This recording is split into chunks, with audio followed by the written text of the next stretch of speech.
Okay, this is sort of my recipe, no amount. So before we make the soup, the base of the vegetables for soup, no meat in it, base, add the meat afterwards. The base is tomato juice. So first we have to make the tomato juice. So you wash the tomatoes, pick out any that are bad, and I throw them out.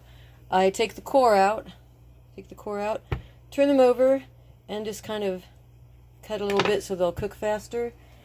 Cook them until they're nice and soft. Okay, got 2 pans going here. Cook them until they're soft, and then we come over here to the island. Okay, and then this is where we will actually juice them. Oh, this makes a mess, so I have to put a towel I don't care about. Okay, I'm checking to see they're not falling apart yet. So they're still too firm. They're not quite ready. If you've never used one of these Victoria strainers, I have water in here to start, but now after this it'll actually turn into juice in the bottom too. I'm not going to add any more water. I'll just keep cooking the tomatoes. So that these tomatoes are nice and soft. This is the same machine I use, by the way, to make applesauce and my apple pear sauce. So we just put this in here. Stan is usually the one that does the cranking for me. It will squirt out really hot tomato juice. Okay. Right. I kind of tamp it down a little bit. Turn the crank. Push it down. Okay. See how it starts running out? There's stuff that comes out is pretty watery. This collects the juice. That is going to collect the skins in there. Push it through again. Okay, now it's starting to get redder. Push it from the top. Okay. I'm doing this one-handed, just to show you what it looks like. Push those down. Crank it again.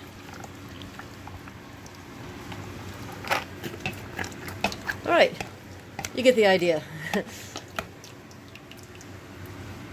And there's the skin. Stan will actually put that through one more time so that they'll be nice and dry. Get out all the juice we can. And the seeds will also go out. So this is just juice, no seeds, no skin. Besides the big kettle on the stove that's half full of tomato juice, this one's full, this one's full, this one's over half full. That's 1 onion. It's not too bad there. 4 more to go if I need them all. If I don't need them all, I'll save it for salsa or spaghetti sauce. Outside, and Hedgie, what are you doing in the tomato box? Well, there were 2 of them in there fighting, but the black one jumped out. Well, I guess I won't bother him now. Half of these onions. I use all these green beans. This sack of corn. I've got another sack of beans and corn in the refrigerator. And I don't know how many of these, 4 or 5 of these sacks of peas and carrots, and then the potatoes. I have to cut potatoes in a little bit of water to keep them from getting brown until I put them in the tomato juice. Okay, this is not an exact science. You see here there's a nice mixture of vegetables. I will need to put more tomato juice in. I'll put about half to 3/4 teaspoon of canned pickling salt in the bottom of each jar. Okay, I'm washing more jars in hot soapy water. Put them in the oven at 225 for 15 minutes to get them sterilized. I need to visually inspect each of them, and I also run my finger around the edge, make sure there's no nicks or scratches. Stan got my pressure canner out of the shed. Oh, I'll need to wash it up. There we go. That will hold 7 jars. It will hold 7 jars, and I'll have to make sure it's at 10 pounds. Pressure. If you're intimidated by pressure canners, yeah, they are a little bit intimidating. Alright, here we go. The vegetables tend to sink to the bottom, so I have to keep sort of stirring it. Right, now I'll just take from the top. And again, there's some vegetables in here. It's not pure juice. Pour that in. A little bit more. I want it to be within about 1/2 inch of the top. That looks good. Just like, I'm sure I can show you one-handed, but I wipe off the rim and this part here, so the top and also this part here. Wipe it off. I keep moving around the paper toweling then. I've dampened a paper towel. And then I'll go over it again with a dry one just to make sure. See how that's there was some tomato juice on that. There can't be a speck of anything. It has to be perfectly clean. Okay, now I'm going to heat up a little dish of water in the microwave until it's very hot and boiling. And then my lids, oh, here's my lids up here. And I'll put the lids in there to keep them warm. Okay, I got 7 more jars out of the oven. And before I forget, I need to put the canning salt in. I did this one year. I forgot the salt, and you can't add it afterwards. The salt goes into vegetables this way. You add it afterwards, it's just not the same. The salt not only affects flavor, it also affects the texture some. So get the salt on all of these, and I'll get the next batch up. And now I'm scrounging for jars. I thought sure I had more narrow-mouthed jars. I have to look outside in the shed. Now I can't find narrow rings, and I need another 7. Well, at least another 7. Well, I can find the wide ones. Here we are. If I don't find them in here, I'm going to do what I've done other years, and that's to go through all my cupboards, take the rings off of jars. Let's see. I'm going to kill myself on Stan's bicycle. Here's the bicycle. The light switch is over there. Let's see if I can turn the light switch off using this push broom. Come on. There we go. Okay.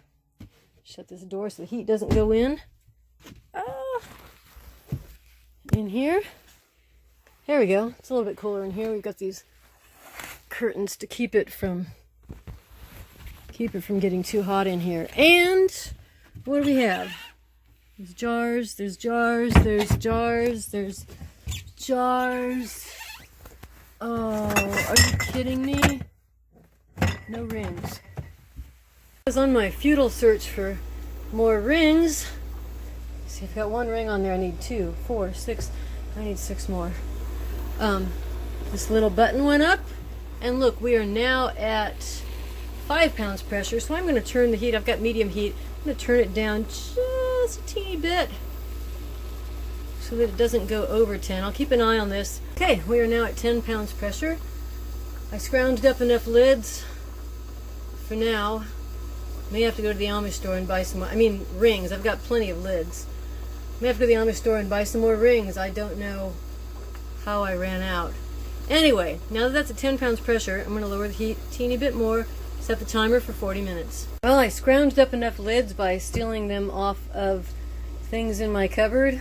I put a lot of things in glass jars, so I don't know, popcorn, macaroni, stuff like that. Stole them off of there. But Stan came home, and he's going to the local Amish store to buy me another dozen rings, and that should be enough.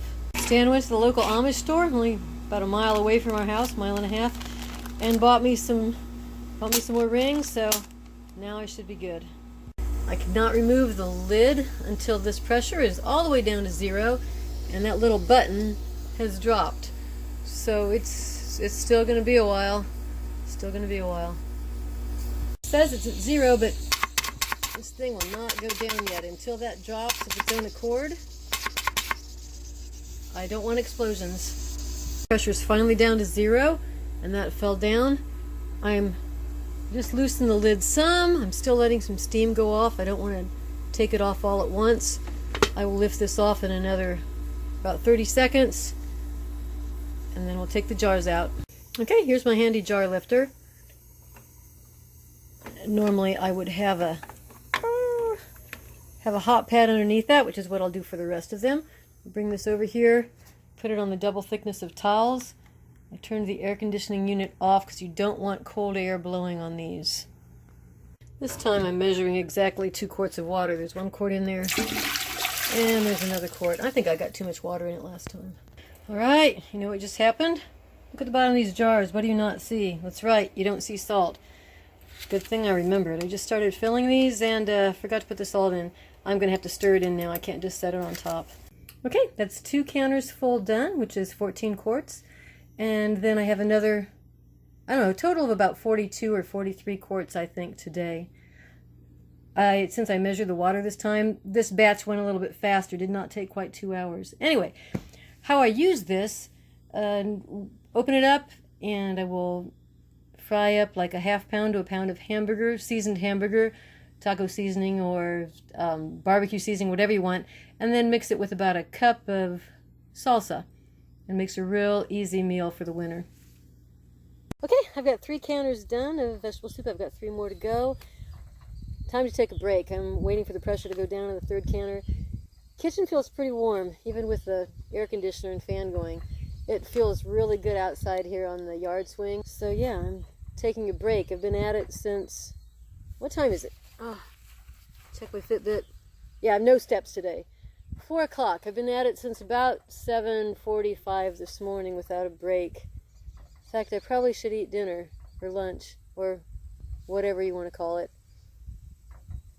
Anyway, summer's winding down, garden's winding down, not too much more to do.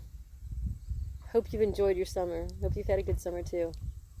Till next time, this is Lori Fiechter signing off.